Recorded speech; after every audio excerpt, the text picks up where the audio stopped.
Добре, в момента си танцува нещо, обаче не иска да ме погледне поради някакъв причина. Ще се завъртиш ли към мен да ме погледнеш в очите най-накрая? Аз съм твой създател. Какво става тук, бе?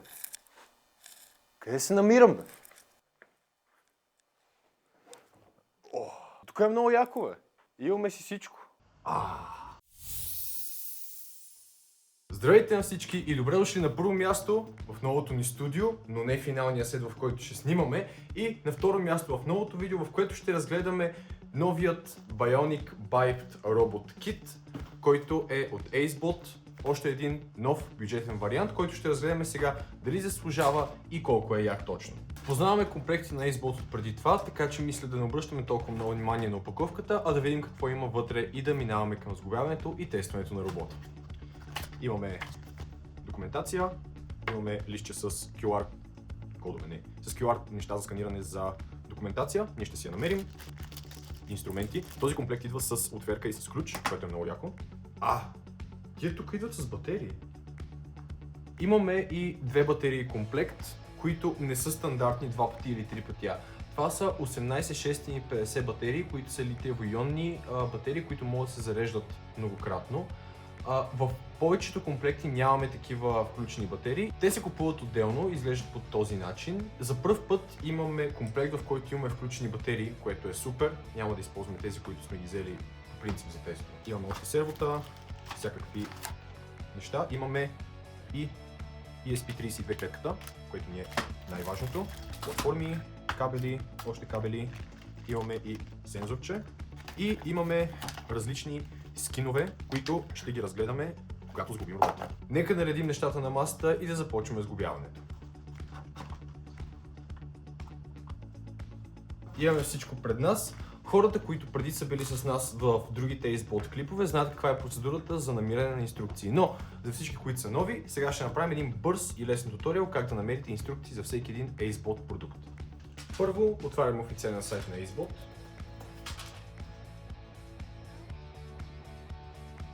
И имаме отдолу AceBot Tutorial Downloads. Избираме нашия робот.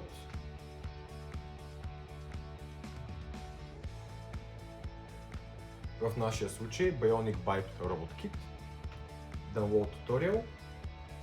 Това ще ни отведе към Dropbox link, в който може да изтеглим zip файла на езика, който искаме. Ние искаме английски. Въпреки че мога и на испански да се пробвам някой път. Това може да бъде много як чалендж. Някой клип, ако този клип се събере колко? 1000 лайка.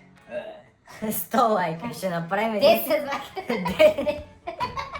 След като сме разархивирали zip файла, имаме един PDF, който е must read before use, можете да си го прегледате. Тук се дава много бърза и кратка информация за това какво е ESP32 контролния модул, какво трябва и какво не трябва да се прави с него.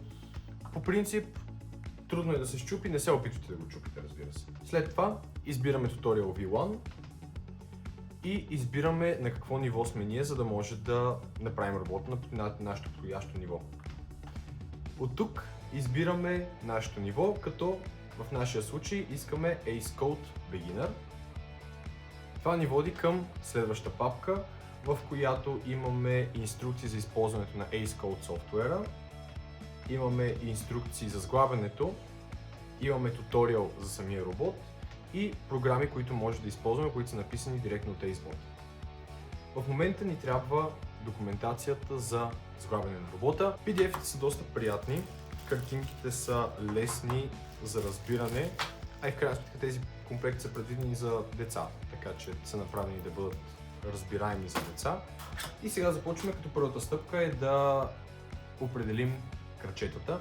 Нещо много важно, понеже това са пластмаси, които са изрязани и тази кафявата част трябва да се обели. Хубаво е да се обелва това нещо преди началото на самото сглабяне, защото след това става много трудно и няма смисъл. Отлепянето става супер лесно. Отгоре в инструкциите има парт лист, какво трябва да има вътре за съответната стъпка и на различните airbag-ове си има надпис за това какви са частите вътре, което прави процеса много по-лесен. Сега, тази механика, в която трябва да има гайка вътре в самата част, която да се контролира с винч отгоре, нещо, което вече го виждам много често във Facebook, което е нормално. По-лесният вариант, който съм открил, че първо може да се сложи гайката, се сложи на мястото, се балансира на мястото й и след това се вкара винта, който да контролира гайката.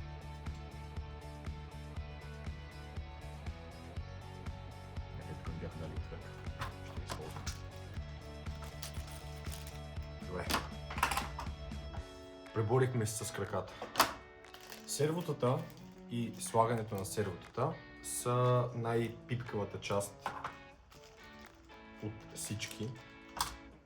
Поради две причини. Първо, че сервотата са изключително миниатюрни и второ, че нещо, което е по-миниатюрно от самото серво е винчетата и размерите им.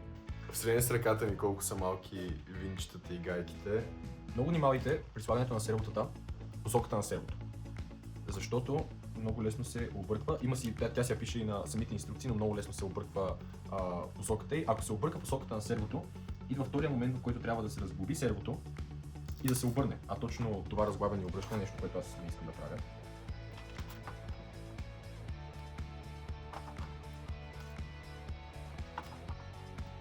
Мисля, че за първ път сглавям робота, в който ще използваме и двата вида перки. Остана само третия, който още не сме го използвали, но ще му дойде времето по някое време някога. Започваме да сглавяме единия крак.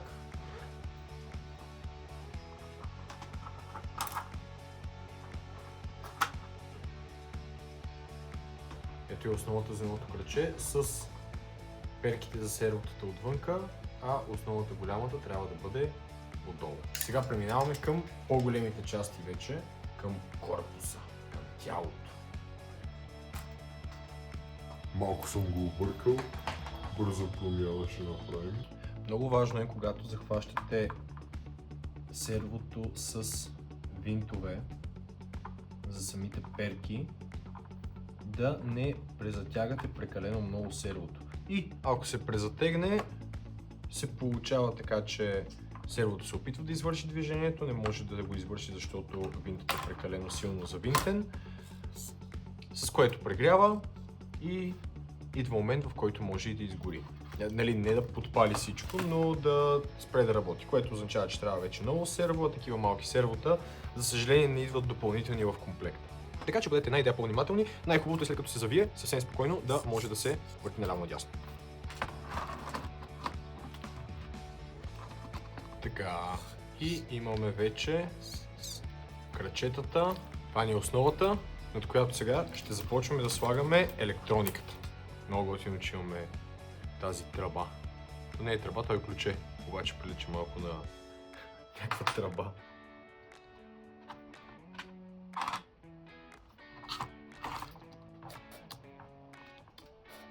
След като имаме тези малки колонки, слагаме основната платка, по-скоро държача на основната платка.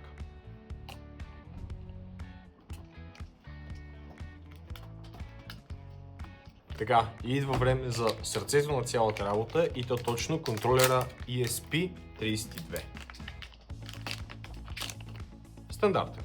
Окей, вече имаме и електрониката ESP32 закачена за корпуса. И сега започваме и личицето, което е за самия робот. И тук вече най-накрая стигаме до интересното, което е сензорът, който ще бъде използван за всички неща от кода.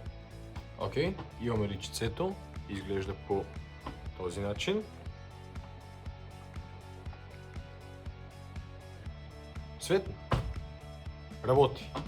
Сега, време е да си изберем кой скин искаме да използваме и честно да си кажа, имаме две лумита, които Все още нямат очи, защото второ очи на всичките. Имаме дядо Коледа, две лумита, вещица, уйка и една маймунка. Мисля да пробваме с маймунката. Сега активирам скиновете и да видим как се работи с код. Отваряме сега на нашето устройство сайта на AceBot, който ни е познат, и в случая acebot.com/acecode, който ни отваря в страницата за правене на код. Трябва да свържем нашият робот с устройството ни. Имаме USB-C кабелче, което по стандарт си влиза отзад в ESP32 контролера. и другото влиза в устройството. В сайта избираме Connect Device, избираме COM4 и вече са свързани. Разбира се, всичко става с блоково програмиране, както в всички неща в Ace Code, но понеже имаме включен код в комплекта, сега ще го използвам. Така, избираме с някоя програма. Виждам, че тук има Dance, така че ще го гледаме как танцува. След това, при първото пускане, трябва да цъкнем Upload Firmware и когато имаме нашата програма, примерно тази, след като робот е изключен, но той въпреки това ще свети, цъкаме Upload Program, което в момента качва програмата в робота и виждаме, че той започва да се движи. Перфектно! Обаче, спираме мотока, в момента е изключен. Как се пуска? Чрез включване на робота с копчето и той започва директно да изпълнява програмата. Някакъв танц. Окей. И от тук нататък свободата е ваша. Блоково програмиране, каквото желаете може да се случи вътре в блоковото програмиране, да се налее вътре в кода на този робот и да танцува или да прави други неща, да ходи. Ще завъртиш ли към мене? Гледам, че си започнал да се завърташ. Точно така. Добре, в момента си танцува нещо, обаче не иска да ме погледне поради някакъв начин. Ще завъртиш ли към мене да ме погледнеш в очите най-накрая? Аз съм твой създател. Аз те направих. Гледай сега камерата. Това е Bionic Biped Robot Kit от AceBot. Приятно комплектче, определено, което дава възможността, разбира се, за контрол с блоково програмиране през ESP32. Нещо много важно, което трябва да отбележа.